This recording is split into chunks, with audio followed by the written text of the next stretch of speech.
Let's roll. You got it. We've got another call coming through, too. Welcome back to 189.16, The Scream. I believe we have another caller on the line. How are you tonight, caller? Forrest, man. Hey, it's Roller Ricky. Good to hear from you again. How you holding up after everything? Is Maxie okay? Maxie is a little fighter, man. I just know he's gonna pull through. I think our roller show might be canceled tomorrow, though. I'm sorry again about how that went. Is there anything else we can help you with, Ricky? Actually, I think I have some info that might help you. Oh? What's that? You see, man, me and Jason know each other. You know each other? Yeah, we went to Gallows High and played on the football team together. He was a gnarly offensive linesman, and I was our star wide receiver. Runner Ricky, they called me. All right, and what does that have to do with tonight? Well, because George, the guy who drowned, he was on our team too. Tell me about him. What was George like? I didn't know him for long, man. Sad to say. We had our first team party on the night he drowned. He seemed like such a good dude. Ricky, were you there when George drowned? No, man. Once the party turned, I beat feet out of there. Man, I remember George and his girl there. There was a whole lot of love, man. I could see it, you know? Ricky, listen, this is very important. I need to know everything about her. I didn't really know her before, or see her after that. I never even got her name, man. I just remember he called her Bean. Then what did she look like? Please, tell us anything you remember. I just remember a pretty girl, man. I'm sorry. Ricky, you said the party didn't last long. What happened? We were just having a good time, and then the next thing I knew, everyone was running for their life. I looked up and saw that goddamn whistling man in the trees. And I never ran so fast in my life. I ran straight home. Didn't know about George until next morning at school. I'm guessing it was whistling night, wasn't it? That the whistling man was just another kid. Yeah. I don't know how George died, but I always felt like if anyone deserved to die that night, it should have been me. And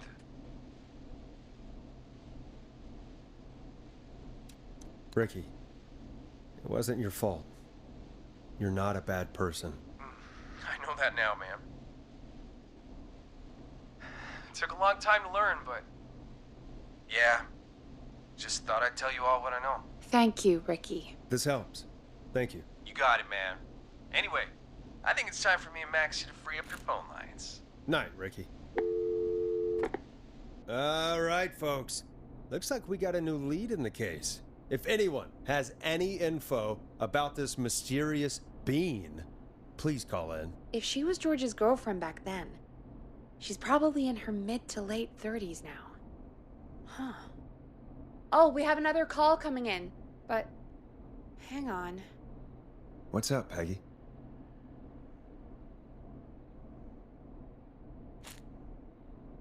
Peggy? You're gonna want to take this call off the air. Who is it? Just do it. All right, folks, it's time for another track. Here's one to help you sit back and relax. We'll be right back after this. I hope this is good news, Peggy. Who have we got? Find out for yourself on line 1. Hello? Forrest! I'm glad I got back through to you. Sounds like it's been a busy night, huh? Surprise! It's Leslie, our 911 operator, leading the charge from Henderson to come save us. It's so good to hear from you. Are you okay? I am. I'm driving back with an officer from Henderson now. We got back into radio range a little while ago. We've been listening in, but haven't been able to get through until now.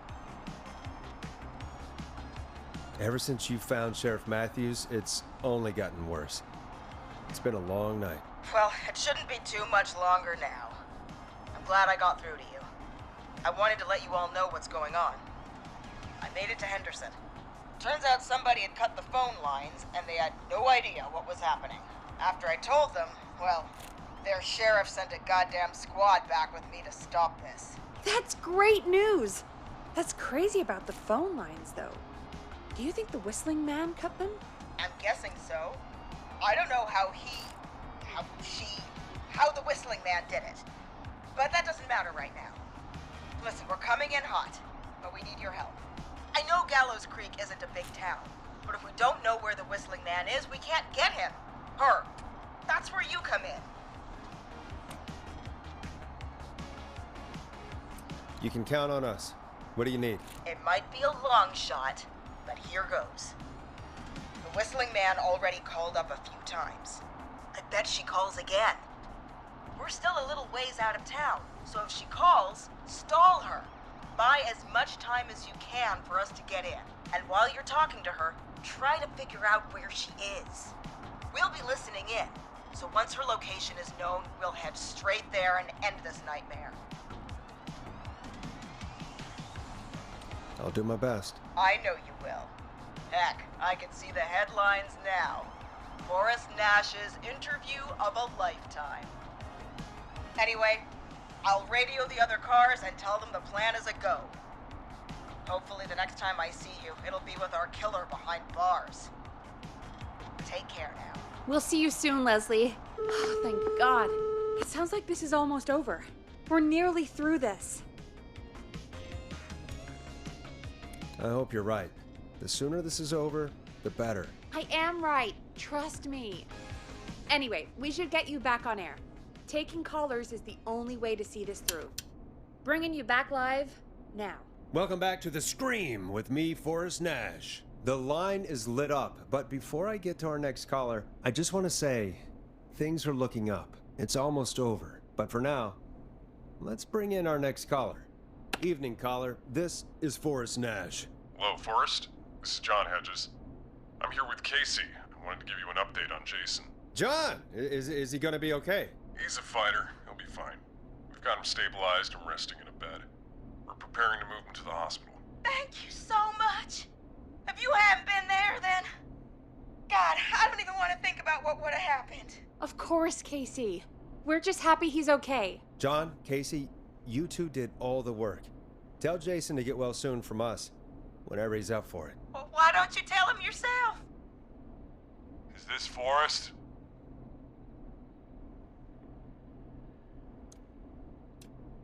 Jason! We meet at last. It's good to hear you, Jason.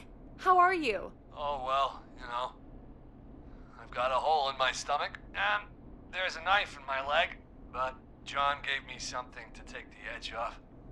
So, I might feel even better than either of you. Oh. Take it easy until you get to St. Gabriel's. I will. But, before that, I needed to call you.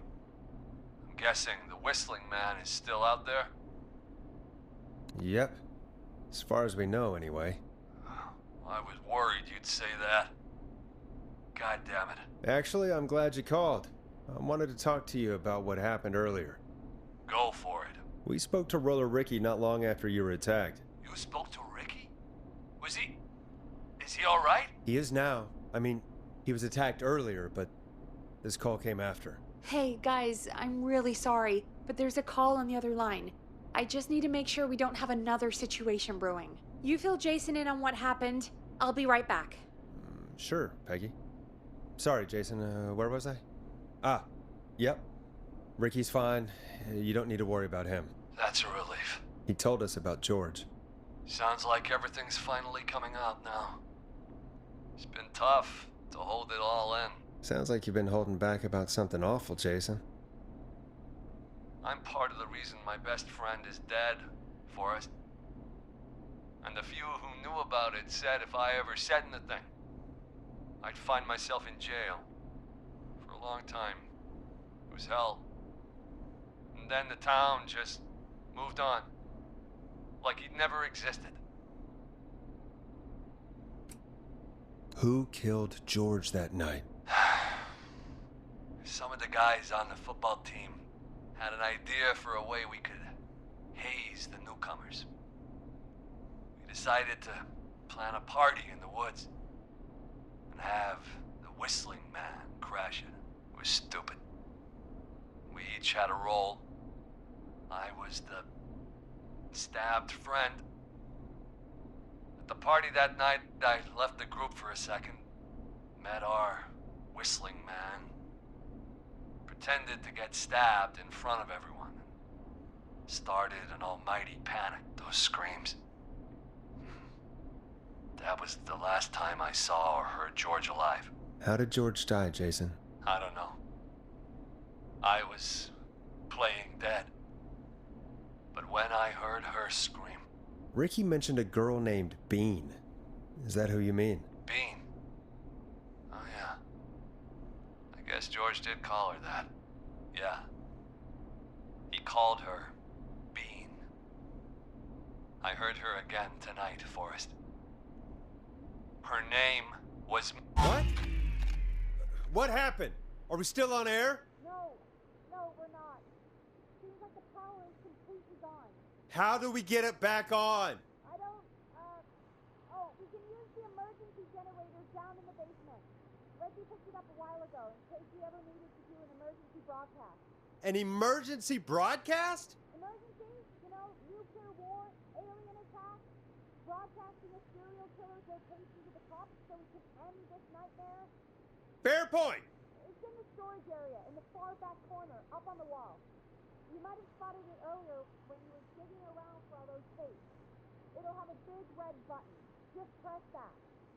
I'll see you when you're back.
Far back corner.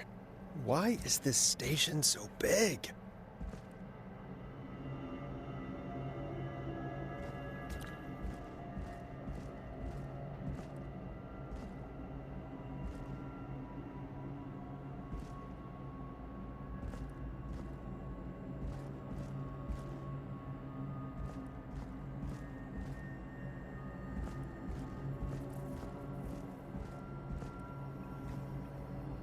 That must be it.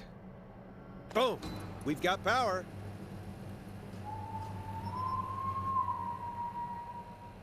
The Whistling Man. I need to warn Peggy.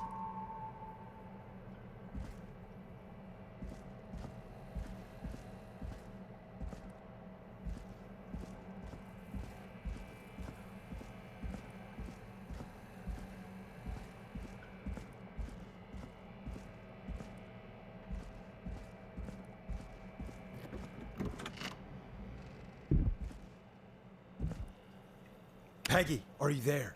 Are you... Peggy! I need to get back upstairs.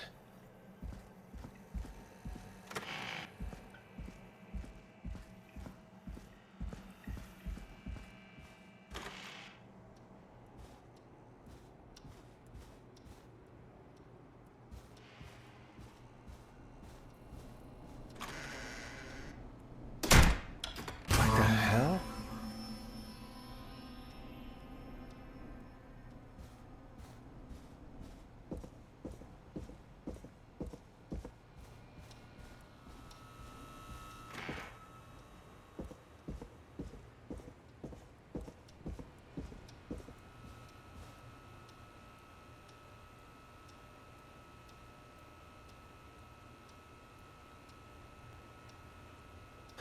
Oh no.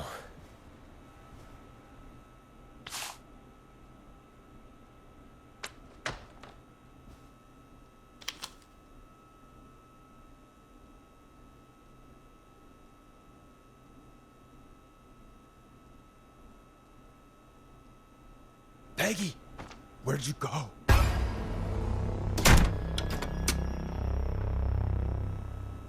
No way. This can't be happening.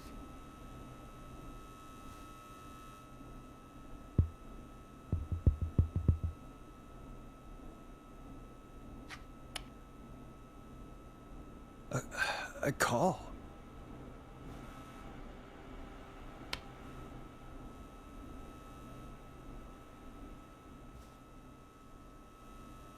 Did Dawn press the Peggy button?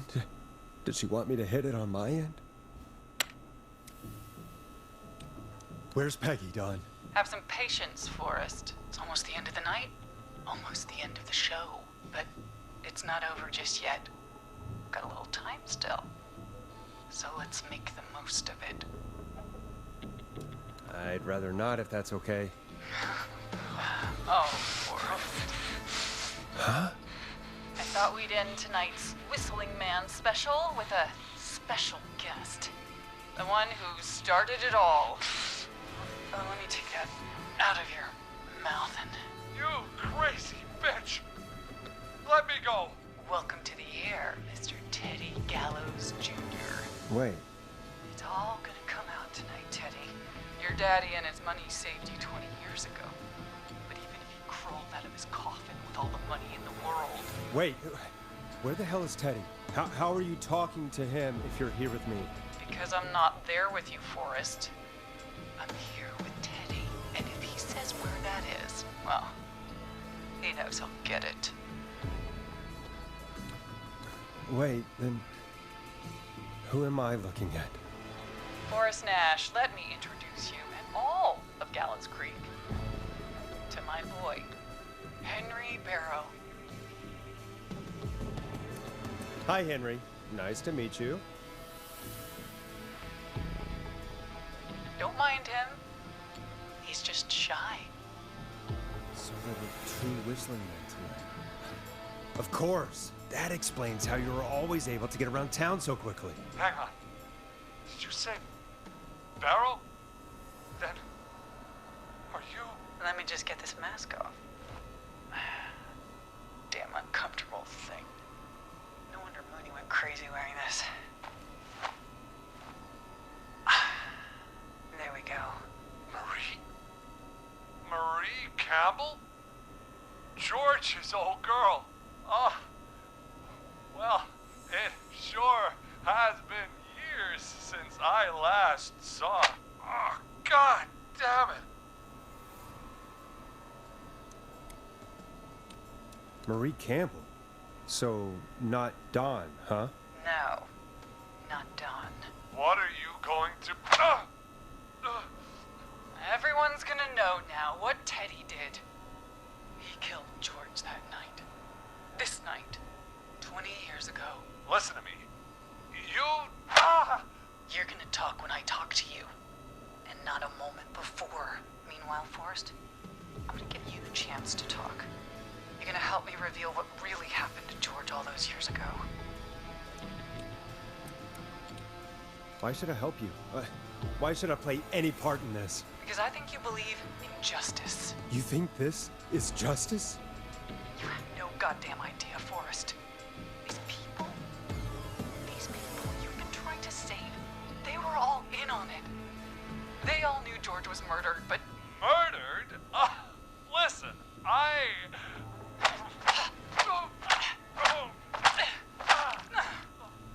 said you speak when you're spoken to. Now, I know you've done some good work tonight in piecing together what happened to George 20 years ago, and that's why I want you to interview us. Interview you? All right, I can do that. Thank you. I want you to help me and Teddy tell the story, Forrest. Do a good job. And hell, you might be the only one to leave here alive.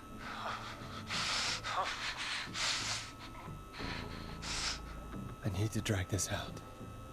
If I can buy Leslie time to get back to Gallows Creek, and if I can find out where Marie is, then this can end. Teddy, we'll start with you. Just, talk me through what happened that night. How did it start? How would I know? It was 20 years ago.